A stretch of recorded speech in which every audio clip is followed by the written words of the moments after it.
On behalf of all the webinar organizers, I would like to welcome you to another session of the AI and Big Data in Finance Research Forum. Today, we are very happy to welcome Leah Stern from University of Washington and Arthur Korteweg from University of Southern California to talk about venture capital misallocation in the age of AI. There are 30 minutes for the presenter and 20 for the discussant, followed by questions from the audience. So please send us your questions via the Q&A option and be respectful. We're going to have a small break in the middle of the presentation in case there are any clarifying questions. Once the official recorded part of the seminar is over, we hope that you will be able to stay online and join us for an informal follow-up discussion. And now, Leah, the floor is yours. Would you like to share your slides? Good morning, everyone. Svetlana, Markus, and everyone. Thanks a lot for having me. I'm really happy to be here and present this new paper, this new work with Victor Lyonnais, who is at the Ohio State University. So this paper actually fits right into research that I've been interested in that uses machine learning methods really as tools to study groups of agents. So groups of agents are the unit of observation, really with the goal of understanding their decision-making and the specific nature of inefficiencies in their decisions, all with, by leveraging prediction methods. So in this paper, we're interested in studying venture capitalists' investment decisions. And so VCs are the agents and they work for investors, and their job is to find the golden nuggets, right? So that is, they need to find the most promising firms. So they need to find those most promising firms, invest in them, and then usually support them so that these firms are then going to deliver healthy returns for their investors. And VCs themselves are going to be compensated in proportion to the returns that they achieve for the investors. Now, finding these golden nuggets is clearly not easy. This is not an easy job. So each year, we have hundreds of thousands of companies that are created in the US. And a typical VC shop is going to employ maybe 10, 20 people. And so naturally, they're going to have a limited capacity to scan the entrepreneurial landscape, and they're going to have some constraints. For example, they can be constrained to invest in certain industries or in certain locations. And so they can't possibly consider every company that's being created in people's garages, right? So a fraction of them is going to be considered by VCs. And a typical VC, for example, is going to be able to look at roughly 200 firms in any given year. So this is what the typical VC funnel looks like. Some are going to have the opportunity to meet with management, to meet with VCs. Then out of these, there's going to be further work that's involved, such as you can think about due diligence, for example, and more firms are going to get dropped along the way. And at the end of the funnel, eventually VCs are going to back 0.5% of new firms in a given year. So very few firms actually receive this venture capital. Now, we know that VC-backed firms, however, have which firms are going to get back is really important, because VC-backed firms have a disproportionate impact on the economy through, for example, things like employment, economic growth, or innovation. So what this means is that capital allocation matters, right? So which firms get VC backed really matters. And so the problem with this is that, from the VC's perspective, there's to be able to do their job, there's no historical data on new firms. And that means that identifying the potential of an entrepreneur based on his or her characteristics and the firm's characteristics, that's really hard. And so the setup we have in mind is that VCs are going to observe a mass of new entrepreneurs, and then they're going to need to figure out who has the highest chance of success and so that they can invest in these firms. So I'm going to lay out a really simple framework of VC's decisions to kind of help fix ideas right from the start, right? And so, and this is going to build on Mueller-Nathan and Obermeyer. They have this brand new QJE paper where they study physicians' decisions in the ER, and this framework is inspired by that paper. So each entrepreneur is characterized by features X and Z. So VCs are going to observe both. Only X is recorded in the data. So VCs have access to a broader set of information. They have a larger information set. They see things that we don't, and that the algorithm doesn't. So using these features, then rational predictions of firm performance can be formed. And these predictions can then be used to produce a ranking of firms, which we're going to denote R of XZ. Now, from an optimal allocation perspective, so VC's optimal policy should be, what we say is the optimal policy is they should invest only in the most promising firms, right? So they should invest if and only if the percentiles, the venture's percentile rank is above a certain investment threshold. And this threshold is determined by a lot of things, like how much money VCs can invest and their bandwidth, so essentially their capacity to back a certain number of firms. And as we just saw just a couple of slides ago, empirically, what we see is that VCs back about 0.5% of new firms. So this is the threshold that we are going to use in our analysis.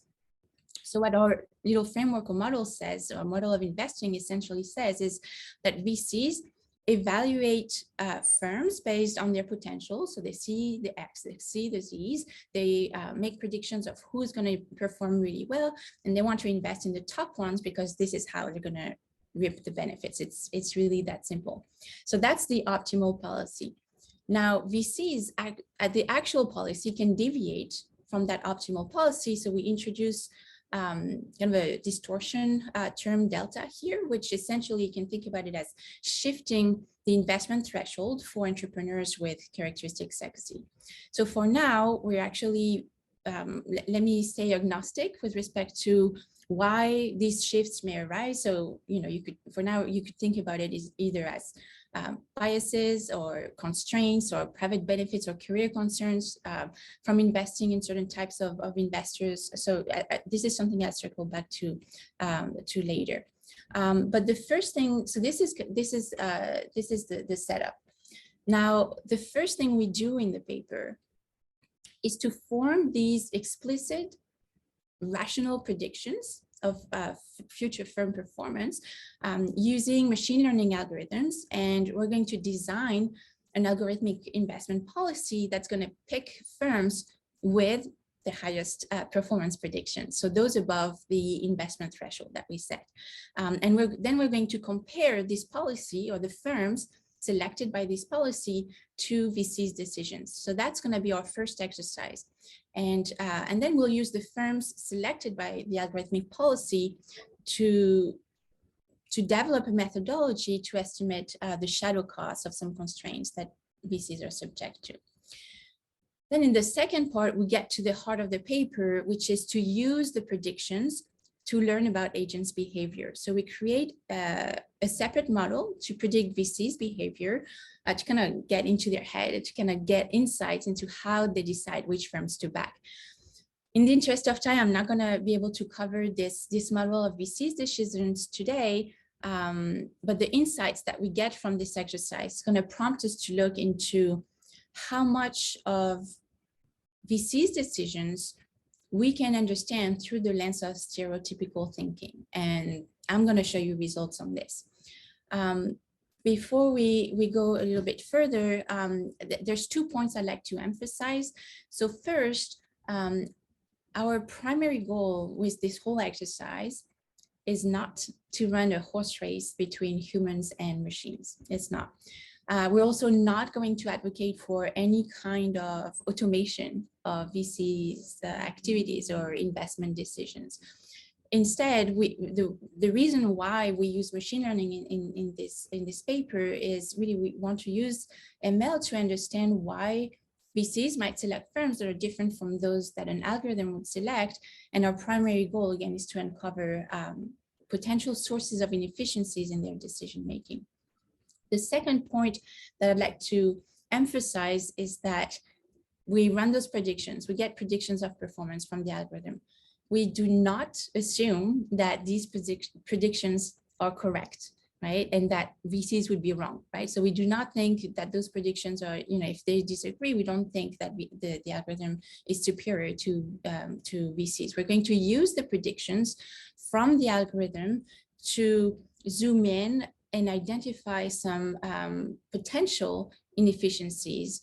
But then in order to actually assess whether there are actual inefficiencies, then we're going to use the observed realized outcome.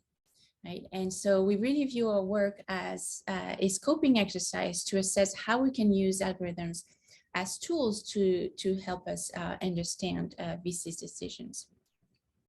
So before I continue, I just want to make sure we're all on the same page, and you've been very polite and letting me talk, but if there are any clarifying questions, I'd be happy to answer questions. So far, there doesn't seem to be any clarifying questions, so everything is perfectly clear, and we can go on. Thanks for that interpretation, Svetlana. Okay, so let me continue with our data. So the data is a big part of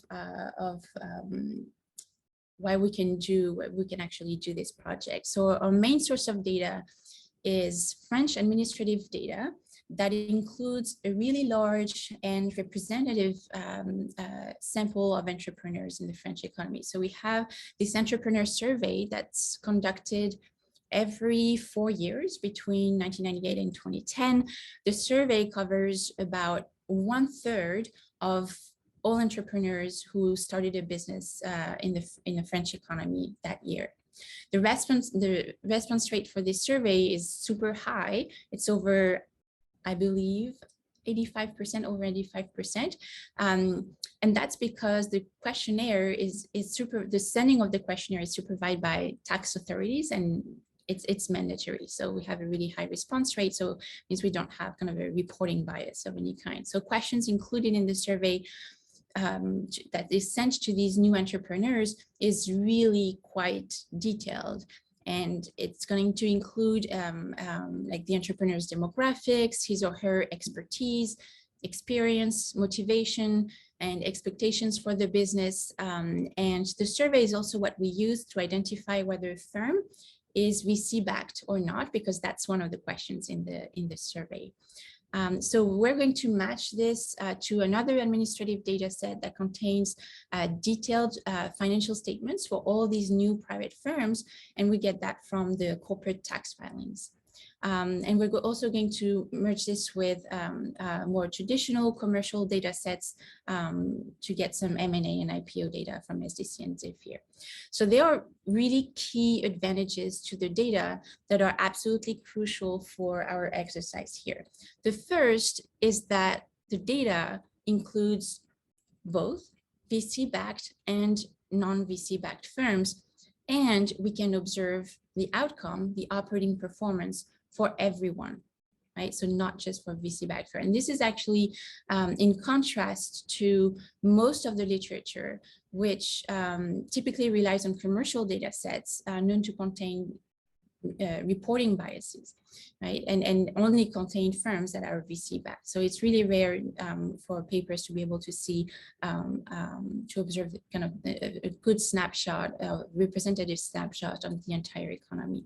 So this means that we are able to really circumvent the infamous selective labels problem, which is a selection problem, but which would actually make it quite difficult to evaluate the performance of an algorithmic policy if we were only able to observe the outcomes for the VC-backed firms. We could not do this if we didn't have the outcome for all those firms.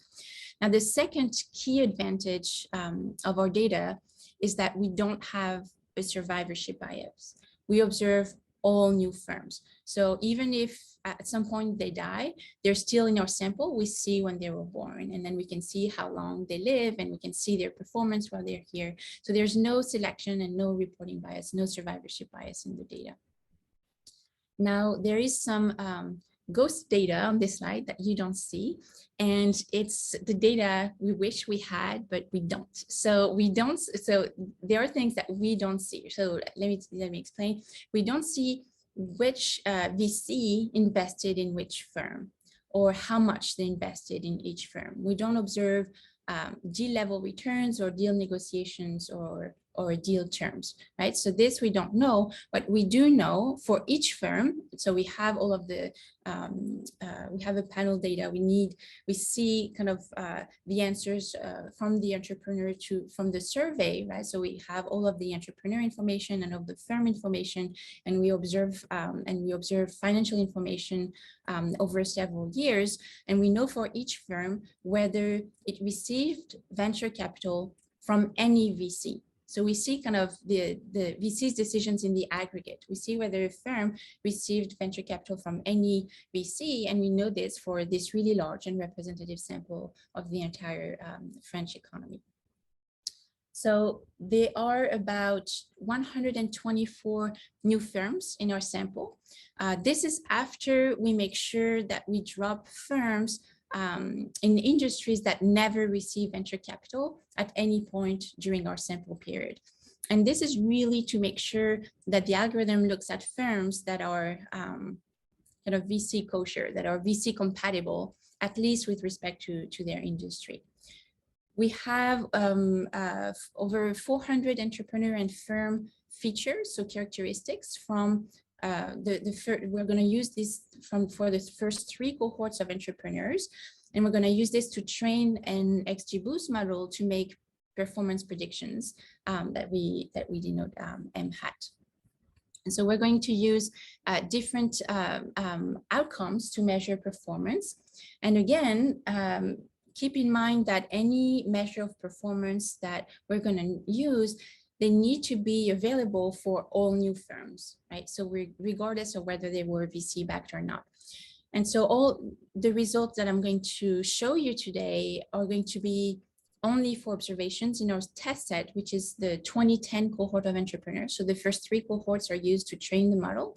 And then we're going to use the 2010 cohort of entrepreneur to show you the results, right? And this test set is always left untouched during training, for training the model.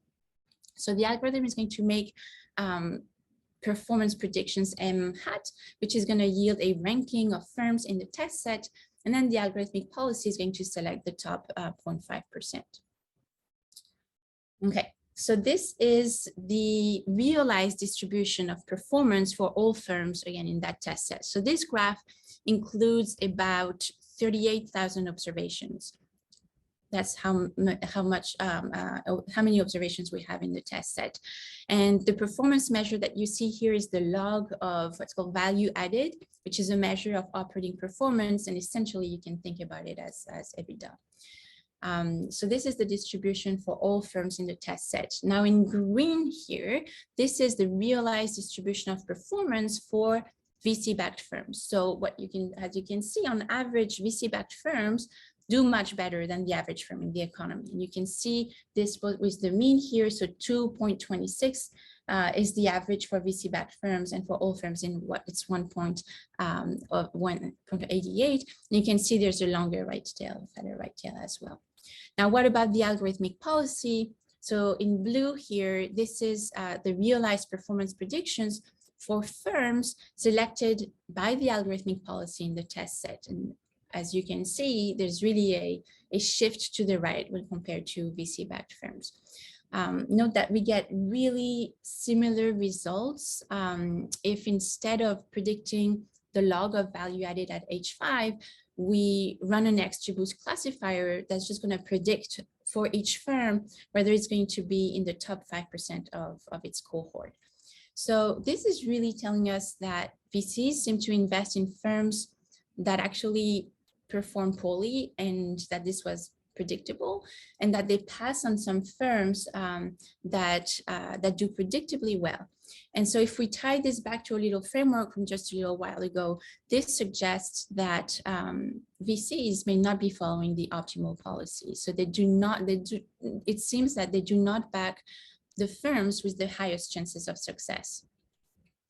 Now, what is really striking is that no matter the measure of success used by the algorithmic policy to select firms, the firms that get selected by this algorithmic policy, they outperform VC-backed firms on all measures of success, on all of the other measures of success. So if you look here at the bottom panel and the orange line here, this shows you this displays the sample mean for different performance measures for firms in the test set at a typical VC investment horizons. For example, we've got that value added at age 5 and at age 7, a dummy for being in the top 5% of the cohort, again at age 5 and at age 7, EBITDA over capital, and successful deals, or we call them also home runs, which are extremely rare in our sample. So those include firms that end up being acquired or go through an IPO or experience like another subsequent financing round later on. So we have a grand total of 56 home runs in our test set, which again includes 38,000 firms. So there are 120 VC-backed firms in our test set, and this bottom row here in green is going to report the performance of these firms, these VC-backed firms in the test set for all of these different measures of performance. So as you can see here, VC-backed firms perform better than the average firm in our sample, across all of these different performance measure. So VCs, you can see, end up backing 4 firms that we classify as home runs. So 4 out of these 56, for example. Now, if we zoom in on the top panel, each row is going to show the performance measure used by the algorithm to make predictions.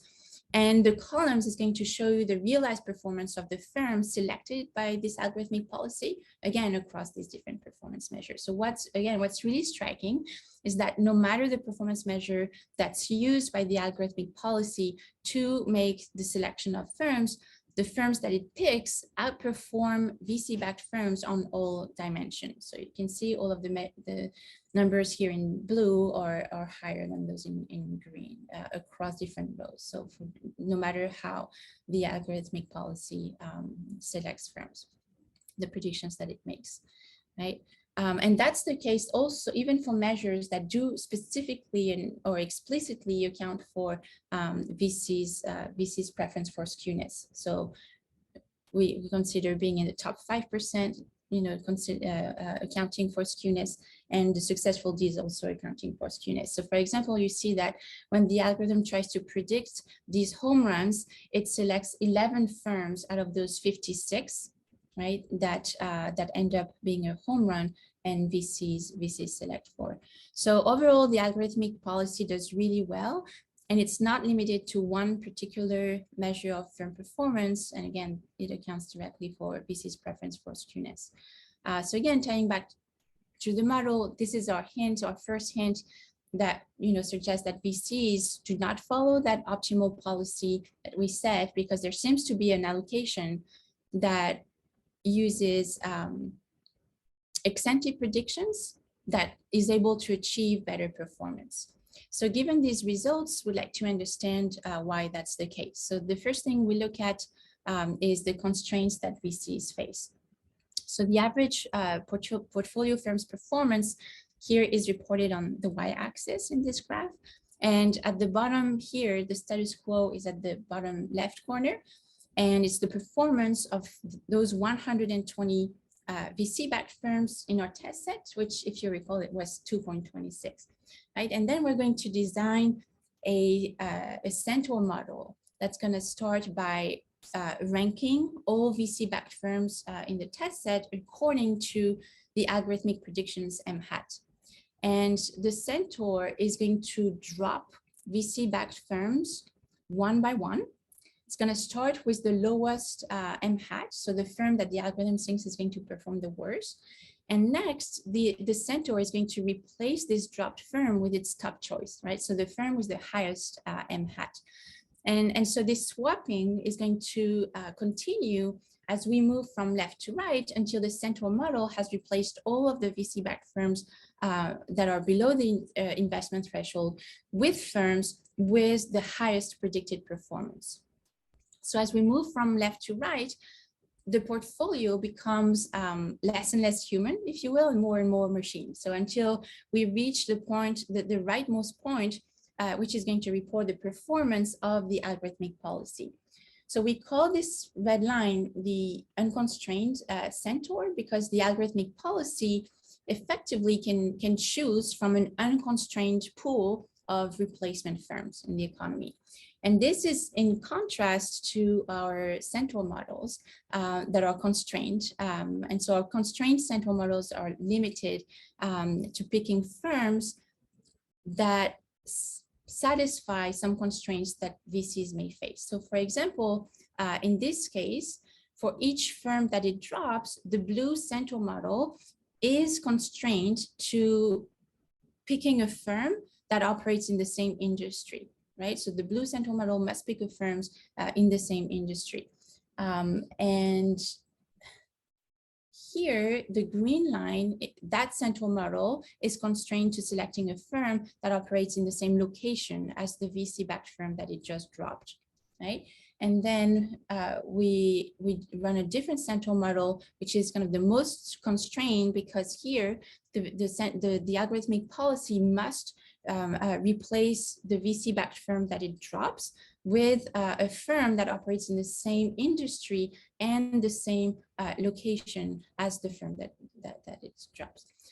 So then we're going to use the rightmost points on the graph here, again, which report the performance of all algorithmically selected firms, and we're going to interpret the difference between the unconstrained centaur model, so the red line, and each of the constrained centaur model, and we're going to think that this is an estimate of the shadow cost of that constraint.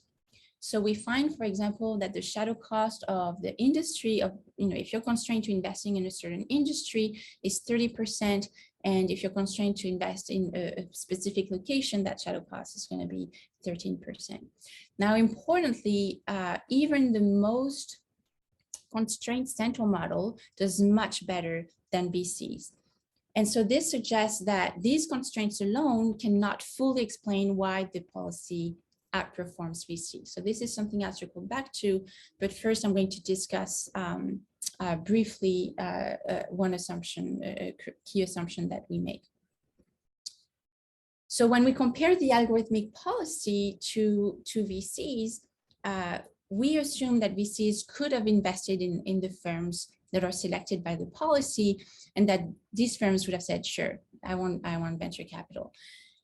So there's no way for us to completely rule out that some of the firms selected by the algorithmic policy may not have wanted venture capital, or that somehow they're not VC material. But we look into this really carefully, and we do what we can to kind of account for this in multiple ways. So first, you have to recall that we only look at firms in industries that at some point do receive venture capital. So by revealed preferences, at least, that tells us the industry is not an issue.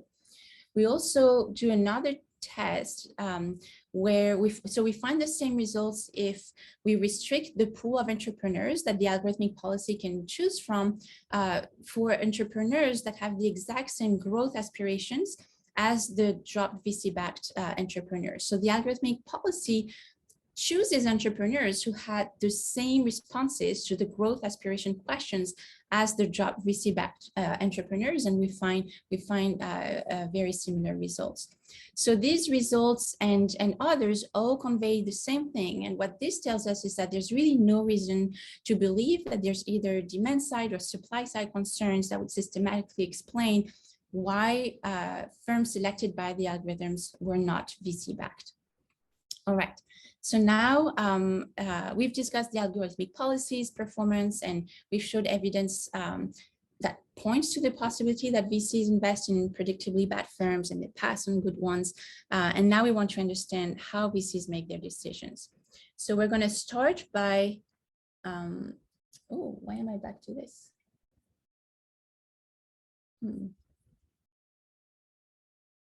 Some issue with the slides. Looks like the slides is just.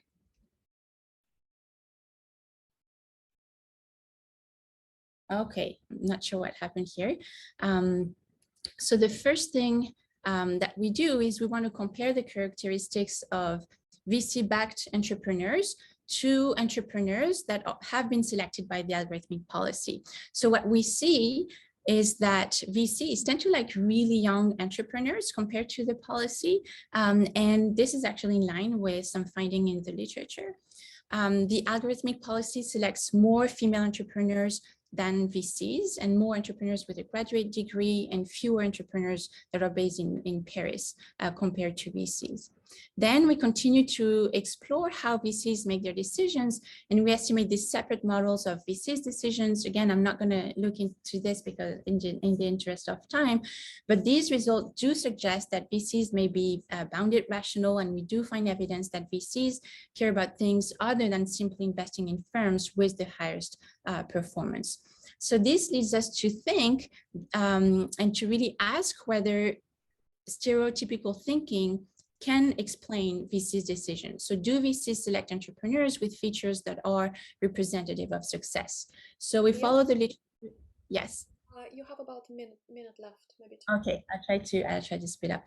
So we use the definition of stereotypes and representativeness used in the literature. So for example, if we look at the density functions of performance across certain features, what we see is that entrepreneurs that tend to be backed more by VCs compared to the algorithmic policy seem to have characteristics that fit the stereotypes of successful entrepreneurs.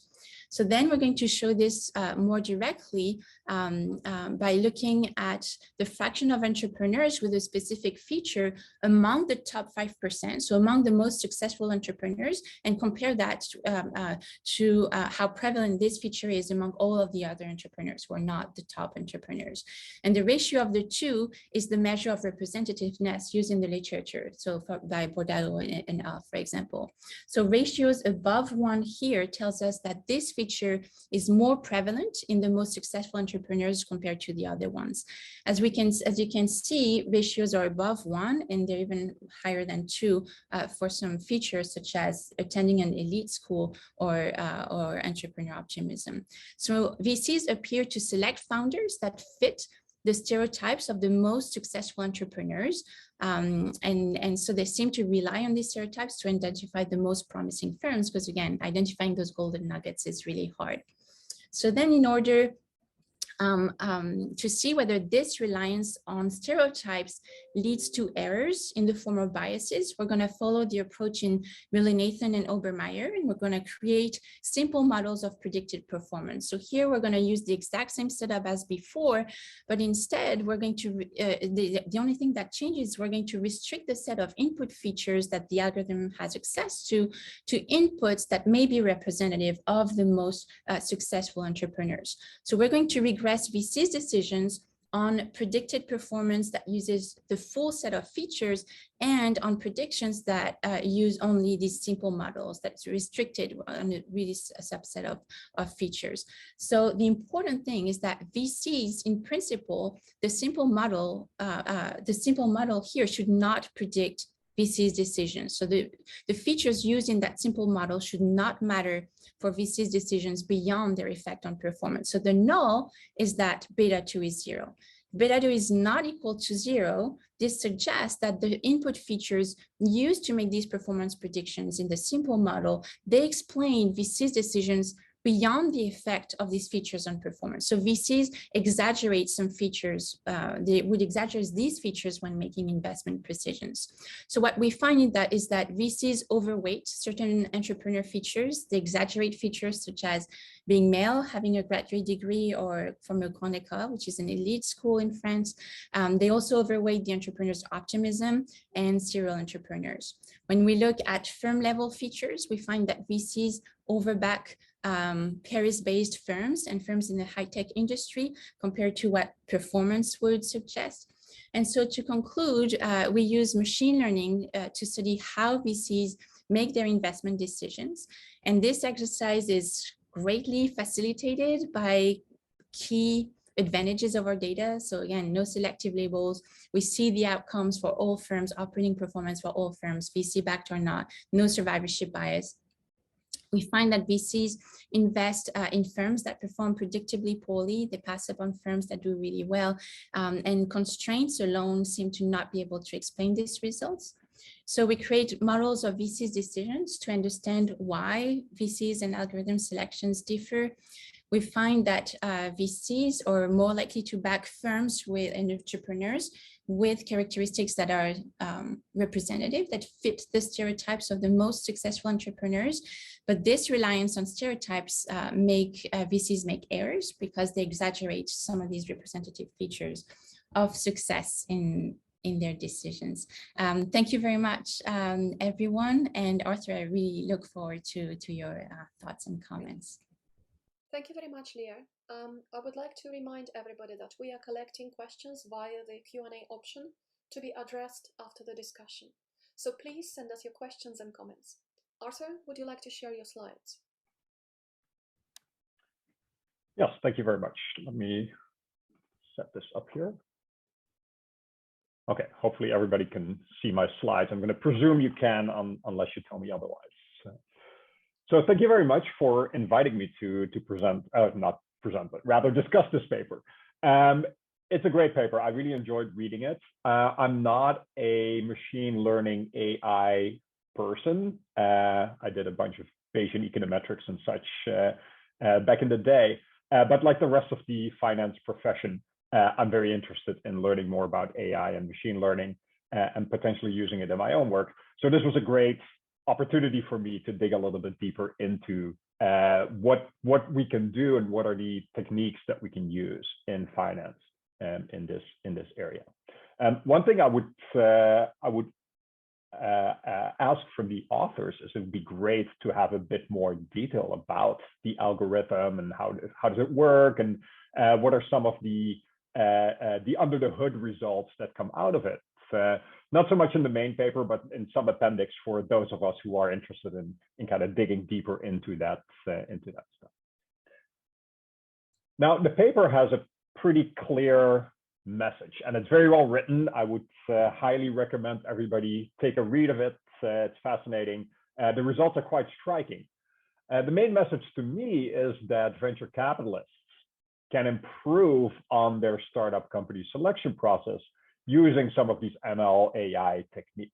And in particular, it looks like they tend to overweight some of these features that are correlated with success, but they just put too much weight on them. So these are characteristics like being male, being highly educated, being based in sort of the finance hub. So since this is French data, it would be Paris-based founders. I presume this would kind of translate to Silicon Valley, Boston, Route 128 kind of tech hubs in the US, as well as high-tech industries. Okay, so what comes out of this paper is, to me, kind of a little spotlight on maybe we shouldn't overweight. Maybe we should pay a little bit less attention to these characteristics than we have in the past. I'm going to keep my comments fairly high level. I'm not going to get into the nitty gritty. I think Leah did a great job in explaining what the paper does and some of the key results. So I'm going to try and keep my comments more high level. I'm going to take three different lenses to the paper. One is the main kind of perspective that the paper itself takes, which is from the VC sort of investment selection perspective. Then I'll talk a little bit about the societal perspective, and then I'll look at it through the lens of the academic perspective. So from a VC perspective, these results are to be clearly useful for kind of VCs taking a closer look at their investment selection process, right? And maybe make some adjustments. The authors are very careful to consider some of the kind of obvious comments you can lob at this approach, thinking about, well, would all these firms really be interesting to VCs? Like if I'm an entrepreneur and I'm starting I'm setting up a Burger King franchise, that clearly wouldn't be something that VCs would be interested in investing in. So the authors, and Leah highlighted this in her presentation as well, they do quite a bit of work on trying to address that issue, right? So looking at high-tech industries, looking at entrepreneurs that actually have a growth objective rather than setting up a lifestyle business. I think the authors do kind of what they can to try and address that concern. So at the end of the day, I'm quite happy with that. I don't think there's much else you could do, although of course it always remains a concern. The other concern you might have is that, well, these VCs are active investors, so getting VC relative to getting, say, a bank loan has a treatment effect. Right, so VCs at least like to think that they add some value to the companies that they invest in. There's some evidence that they do. I suppose the classic reference would be Morten Sorensen's 2007 job market paper, the smart money paper. So there's some evidence that they do add value. And how would that affect the results in this paper? If anything, it would work against the algorithms. So and the authors are careful to point that out in the paper. So that's kind of nice. What I really like about the paper is that they pick the right data set to run this kind of an experiment on. It's very rich data. You just browse through, table 1 in the appendix that shows all the different variables that they have. It's great. The coverage is great. It covers VC-backed firms. It covers non-VC-backed firms, which, as Leah pointed out, is important. It has measures of operating results, which are very hard to get in the US, which I think is super useful and super interesting. So I think this is kind of the right data set to let this machine learning AI algorithm loose at. That being said, I believe the paper claims to have 452 variables. Wasn't quite clear to me. It seemed to me that a lot of those were kind of indicators for location and industry. So I don't know effectively, if I think about industry as one variable and sort of location as one variable, not sure how many kind of variables that knocks out. That's kind of a marketing thing, if anything. But I would be curious, how many variables do you really have if you knock out these kind of indicator variables? That's just a minor gripe. Again, I think the data is great. It's really useful. It's sort of the right setting for this paper. The main outcome variables that are used in the paper are these kind of operating performance. So EBITDA, value added, let's say 5 years or 7 years out from the investment, as well as some indicators for a successful exit, like an IPO or a merger or an acquisition of the startup. The paper argues this correlates with VC outcomes, which I do not doubt. I do wonder how strongly they actually correlate with investment returns. And we know that a lot of VC exits happen, particularly if we think about these kind of home run IPO exits. Many happen when these companies are actually still cash flow negative, when their operating performance isn't all that great. But the investment return for the VC is actually quite impressive. Take like a Peloton or so. It had negative EBITDA when it went public, but clearly was a pretty good investment for the VCs. Although I guess recently they haven't been doing so great. But I think the VC investors did quite well on that investment. And I think that happens quite a bit. So I would be curious if there's any way to kind of track these, and I think you can with the IPOs, to kind of track and get some sense of what was the actual, cash on cash multiple, how much money was invested, how much to get out. It's going to be a selected set, but anything I think you can do there to get a little bit closer to actual investment returns would be helpful. Okay? Particularly since VCs have this preference for skewness, they kind of need these home run, Peloton, Google, Facebook kind of investments to make or break the fund. I think that's going to be important. And just looking at whether it's an IPO or an acquisition, particularly acquisitions, isn't to me all that telling, because many acquisitions, at least in the US, we know are not home runs, right? They're kind of disguised failures where you sell the firm and you get your money back or so, but these are not super successful investments. Also make me wonder if looking at 5 years is too short of an investment horizon. So if I look at the performance of a firm 5 years after initial investment, is that just too short to really see the ultimate outcome? Okay. So I think that to me is the biggest concern I would have is, do VCs really care about what EBITDA is 5 years out, or what value added is 5 years out?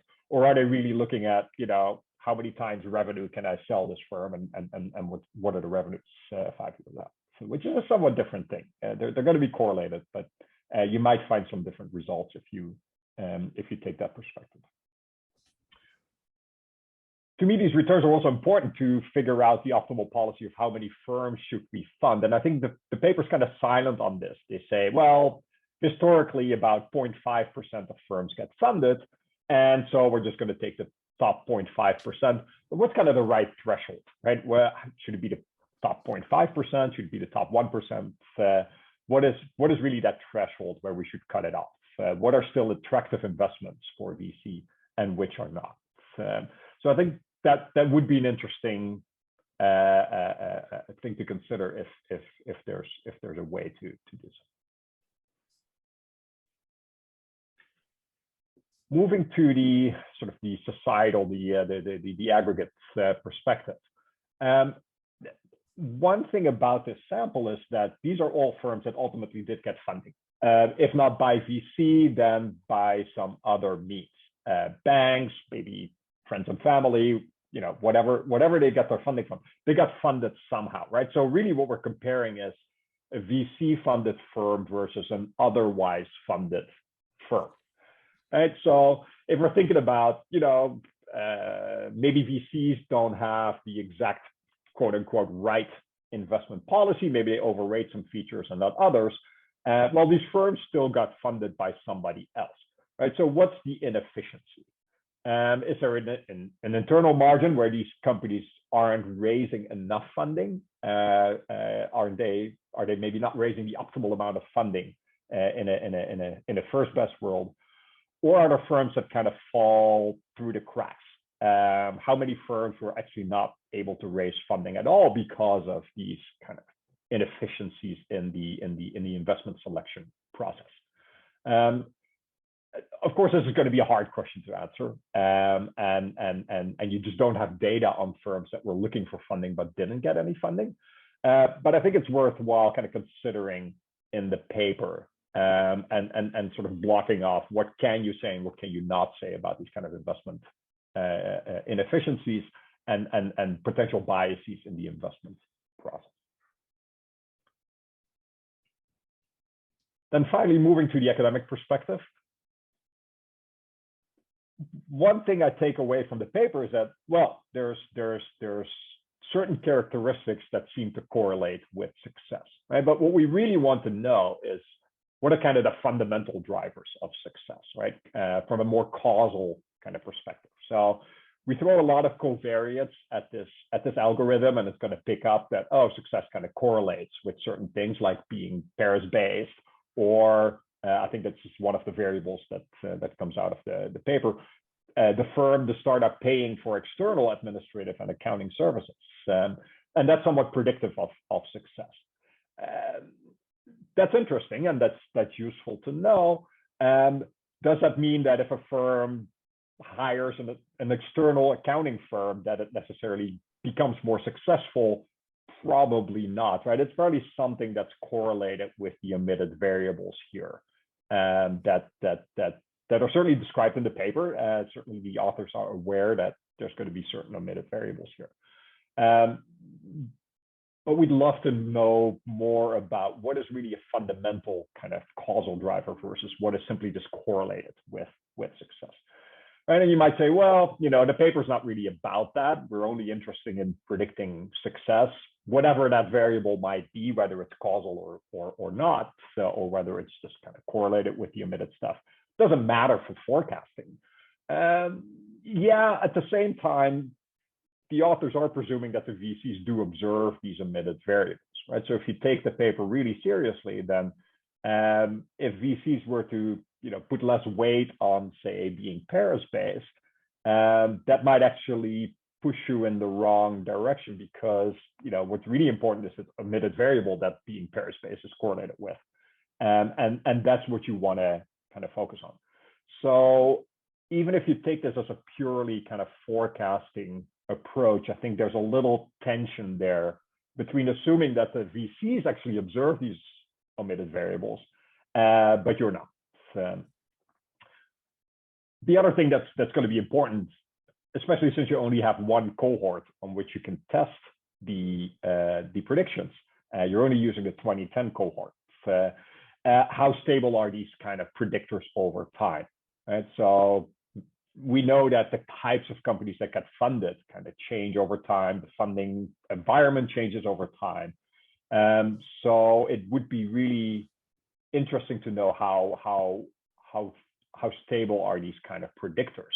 And you would think that if you get closer to these fundamental drivers of success, that those would be more stable over time, rather than these kind of, incidental correlated variables. So some discussion of this, I think, would be helpful in the papers. So I'm running out of time, which is fine because I'm concluding anyway. So I'm done. I think it's a very promising paper, very well written. Everybody should read it. It has some clear implications for the VC investment selection process that dovetails pretty well with some things that people found about this homophily in terms of gender and this perhaps excessive focus on tech hubs. The paper is a little less clear on what are the takeaways regarding the fundamental drivers of startup success. I think this is mostly a matter of making sure that you kind of be clear in what you can and cannot say in terms of marketing the paper. These are much bigger questions that we've been struggling with for a long time. I do think the paper makes some headway. So I think this is a very useful addition to the literature. So thank you very much. And I look forward to seeing the next version of the paper. Great. Thank you so much, Arthur. I would like to remind everybody that if you have a question, you can either use the Q&A option or you can also raise your hand. Leo, while we are collecting questions, would you like to take 30 seconds or a minute to respond to some of the comments? Absolutely. Thank you so much. Thanks, Svetlana, and thank you, Arthur, for this extremely useful discussion and perspective and take on the paper. So I just took a few notes. So we'd be happy to put more details about XGBoost in an appendix and show you how it works. We can certainly do that. Now, I think your comments on how many firms should be funded, right? And for now, we cannot take it as a given and say, well, 0.5% of firms do receive venture capital, and we kind of are agnostic about this, and we use this to set our investment threshold. Thanks for mentioning this. I mean, we haven't thought about taking this perspective of maybe, there's something to be done to see how, is this optimal, or should this changed, and in what direction and why. So thanks for that. Maybe your point on society's perspective. So what's the inefficiency? Well, I think it would be important for us to take this into consideration as well. Although this is a little bit outside the scope of the paper at the moment. I think it's certainly worth thinking about this. Now, your comment of the fundamental drivers of success are well taken. At the same time, the analysis that we do using the SHAP analysis really there's absolutely no causality involved in this exercise. So it's really just to have a better understanding of what drives the predictions, but you're absolutely right. There's absolutely no causality, and in no way do we, or by no means do we think, do we claim that there is. So, and this is also not the focus of the paper. So I understand that it would be, we're all interested. What is it that makes firms successful? And we'd all like to know, but this is not kind of the focus of the paper. And in a way, you've mentioned, VCs have an observable. So yes, they do observe disease, but this should also help them. So the fact that they still don't do, it seems like they use this as noise. The evidence that we have is that they actually use stereotypes in such a way that makes them make prediction errors. So they have disease, but they don't use them well, right? And so they still seem to do worse than the algorithmic policy, which makes these objective predictions. And so again, the primary goal is to understand VC's decisions, these agents' decisions, but we would love to understand more in that paper as well about the fundamental of the drivers of success, the fundamental drivers of success. But for now, this is not what we do. And finally, your last point on kind of the stability of the predictions, to that, I would say our preferred specification is, or the way we split the training and the test set is through time, right? Because we want to put VCs and the algorithmic and the algorithm policy on an equal footing. So we don't want to let the algorithm see firms that occur in the future that the VCs have not had a chance to observe. So that's why this is our preferred approach. Having said that, we also do the same exercise using a random split. So we randomly split the 4 cohorts into a training set and a test set, and we find similar results. So it's not specific on using that 2010 cohort of entrepreneurs. The results are not specific to that. So hopefully this helps address your concern. Thank you. Great. Thank you very much. We have a couple of questions from Chuck Isley. Chuck, would you like to unmute yourself and ask them? Sure. Yeah, thanks, Leah. Really interesting paper. I really enjoyed hearing the presentation. I had 2 questions. I guess on the first one, I kind of agree with Arthur. I'm not sure how much more you can do on it, but I do think there's an important issue there around, not all entrepreneurs are looking to raise VC. They may have preferences for control. They could be profitable, or they could be expecting some bias and opting out.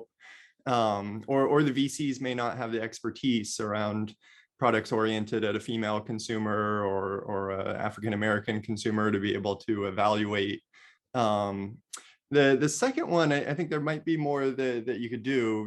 Maybe it's in a follow-up paper, maybe it's in this one, but there's some interesting suggestions in the literature, but I think more to explore that perhaps less experienced VCs rely more on these kinds of biased heuristics than more experienced VCs do. And so looking at how the VC characteristics are associated with these biases would be interesting. Excellent. So thank you for those 2 points. So on your first point, we consider kind of these demand side and supply side considerations. I think we do, I don't know, we have a number of tests that I think go in the right direction. As I said, like we can't completely rule out that, someone would not, on the demand side would not have one in VC. Again, I think maybe to me, like the most convincing evidence that we have against that is when we kind of run this central model and we really restrict the algorithmic policy to selecting entrepreneurs that look just like the VC-backed entrepreneur that was just dropped. So in the same industry, to answer same questions to grow, to aspirations, to expectations. And so I think this kind of addresses that question. Now on your second point, we tried to get at that question. We tried to identify who was the investor and get that characteristic. So far, we haven't been able to match, to find a sufficient number of firms for which we could identify who the investor was and what was the characteristic of the partners and their experience and their background. This is certainly something that we'd like to do. Hopefully we can do this either in this paper or in a separate paper if we push a little bit harder to get at that data, but definitely your point is well taken that this would be an incredibly informative exercise to undertake. Yeah. Great. Thank you. Unfortunately, our official time is up. I would like to thank everybody for joining us today. And of course, special thanks goes to Leah and Arthur. So let's give them a virtual round of applause.